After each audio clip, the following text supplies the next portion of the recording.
All right, what's going on, you guys? Nick here with Nick on the Power. So I wanted to make a video about bodybuilders after they retire from bodybuilding. Now, I made a similar video to this when I first started my channel, but there was no commentary to it, and it needs to be updated because now there's more bodybuilders to add to that list. So first, I want to start with bodybuilders that had the most drastic transformations before and after bodybuilding, and then I'll get to bodybuilders that made comebacks, and also bodybuilders that retired and still look pretty good. Now, the first bodybuilder in this video that I want to talk about is a bodybuilder by the name of Tom Prince. Now, Tom Prince was a very impressive bodybuilder and a rather big bodybuilder, getting well over 300 pounds in the off-season. He was a pretty massive guy. He was forced to retire from bodybuilding in 2003 due to his kidneys failing during his prep for the Night of Champions bodybuilding competition. Now, while some of these bodybuilders on this list, it took them years for their physiques to really decline and lose the muscle mass that they had put on as a professional bodybuilder, Tom Prince's transformation was rather immediate because it was out of necessity.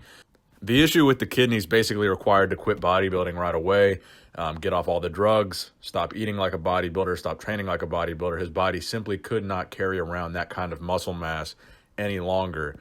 So his transformation was a pretty immediate one compared to some of the other bodybuilders on this list. And certainly is a good reminder of some of the risks that are associated with professional bodybuilding. Now, next on this list, and probably the most infamous bodybuilder on this list, is Craig Titus. Now, Craig Titus was a professional bodybuilder throughout the late 90s and early 2000s, his final bodybuilding competition being the 2005 Ironman Pro, where he took sixth. And later on in 2005 would be where he was implicated in the death of Melissa James, which would end up getting him landed in prison. So from 2005 to 2008, Craig Titus and Kelly Ryan's trials were still ongoing. And finally in 2008, Craig Titus pled guilty and was sentenced to 21 to 55 years in prison, while Kelly Ryan was only sentenced to 2 consecutive terms of 3 to 13 years in prison. So another case where the quote-unquote retirement from bodybuilding was a forced one and happened really quickly. It goes without saying that in prison, he's not going to have access to the drugs or the amount of food that he had as a professional bodybuilder to maintain his physique. And as a result, we saw his physique decline rather quickly. So next up on this list, in terms of rather rapid detransformations after the bodybuilder retires, is a bodybuilder by the name of Mustafa Mohammed. So Mustafa Mohammed was actually a very thick, very dense bodybuilder, kind of compared to a Branch Warren type of physique. But his problem was he struggled with coming in condition, but he actually was a NABBA Mr. Universe winner. He's a top 10 guy at the Mr. Olympia, top 10 guy at the Arnold Classic, and competing primarily in the early to mid 2000s, finally retiring in 2006. Now, Mustafa was another guy that was a relatively large bodybuilder, roughly 270 pounds, and many people referred to him as one of the bodybuilders that had the most unrealized potential because his physique was so incredible, his quads were so big, he had that density to his physique, but the conditioning was really the only problem, and a lot of people wanted to see him really dial that in and maybe be able to do some serious damage at the Mr. Olympia, because despite the conditioning not being there, again, he was still a top 10 guy at the Olympia. But unfortunately, like many other guys on this list, it would be health issues that would inevitably force him to retire in 2006. Again, I believe it was both kidney and liver issues forcing him to retire. So again, it was retirement out of necessity and a detransformation, you could say, again, out of necessity. When you have health issues like that, again, the drugs and the bodybuilding lifestyle just is not sustainable anymore. Now, next up on this list, arguably one of the biggest bodybuilders on this list, is Paul Dillett. Now, Paul Dillett was one of the early mass monsters from the 1990s, competing all the way up until 2006. And he was actually a very accomplished bodybuilder, placing 6th at the Olympia. He's been 4th at the Arnold Classic. He's been 4th at the Ironman.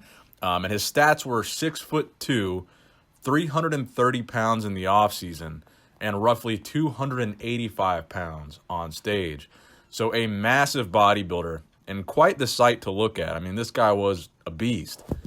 And really 2 of the only main problems he ran into during his competitive bodybuilding career were his posing, which was pretty shaky, and his conditioning, which was sometimes off. Now, Paul Dillett did have a brief health scare back in 1994 at the Arnold Classic where he had to actually be carried off stage, and the cause of that was dehydration and cramping. But that wasn't the reason he retired. He actually didn't retire for health reasons, and he would keep competing another decade until 2006.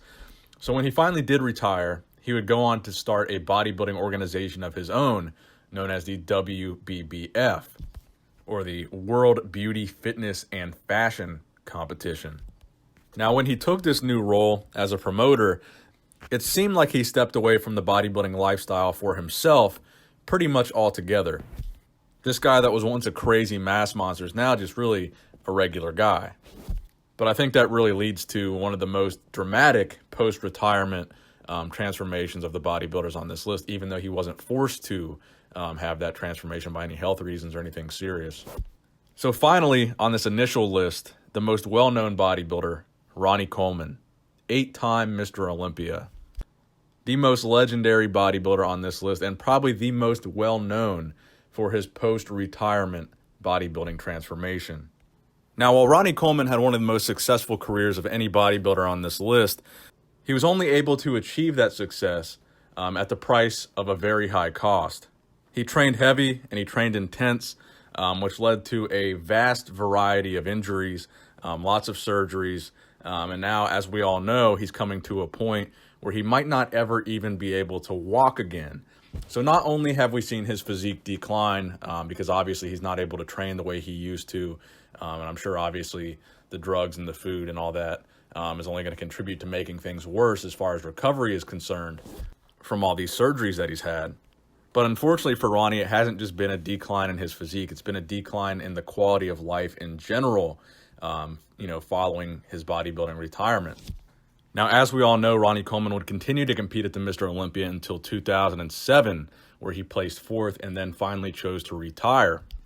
So it's been over 10 years post-retirement for Ronnie Coleman to get to the point that he's at, while a lot of these guys had much quicker de-transformations post-bodybuilding. Ronnie's took quite a while to really get to the point where it is today, and he still does have a decent physique on him, but it's really nowhere near what it used to be, which again is fine because it's necessary for his health.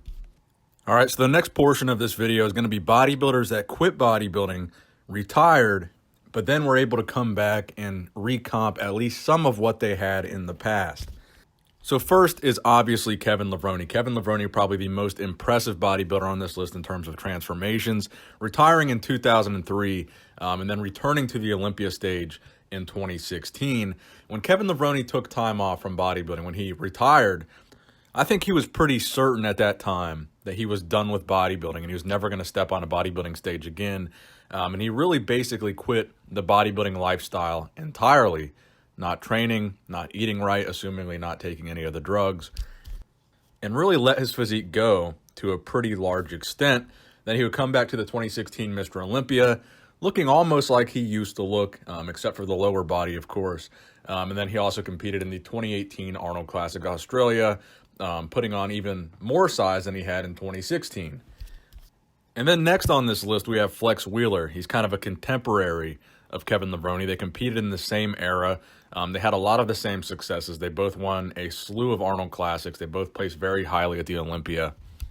And they both made comebacks within 1 year of each other.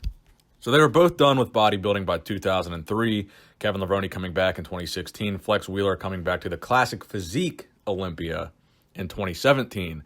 Now, a lot of people thought this was kind of a controversial comeback for Flex Wheeler because of the fact that he had received a kidney transplant back in 2003 when he retired from bodybuilding.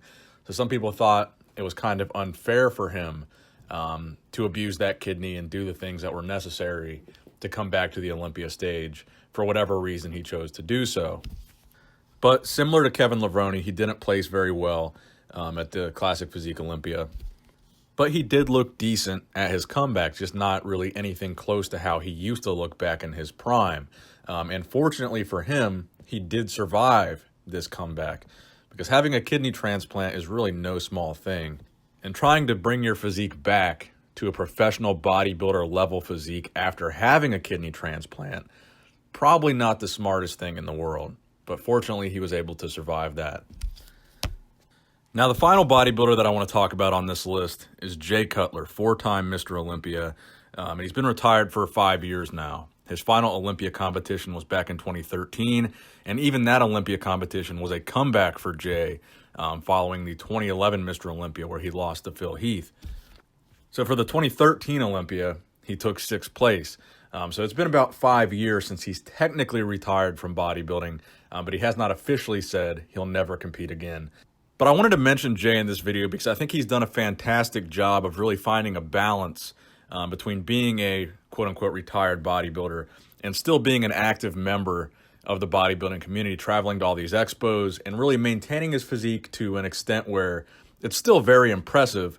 But again, he's okay with the fact that it's nowhere near what it was when he was, really at his peak. He doesn't feel the need to be that size anymore. He knows he doesn't need to be, and he's comfortable with being a smaller version of himself and making all these public appearances, which I think is fantastic and is a great attitude to have. And fortunately for Jay, he never really had any major injuries aside from that bicep injury or any major sicknesses or illnesses that caused him to have to retire. He chose to retire. So I think Jay is a great example of finding that balance post-retirement from professional bodybuilding. So let me know what you guys think in the comment section below. Please comment if you would add anybody else to this list. Thank you guys for watching the video, and please give it a thumbs up if you enjoyed it. Nick Strength and Power, signing out.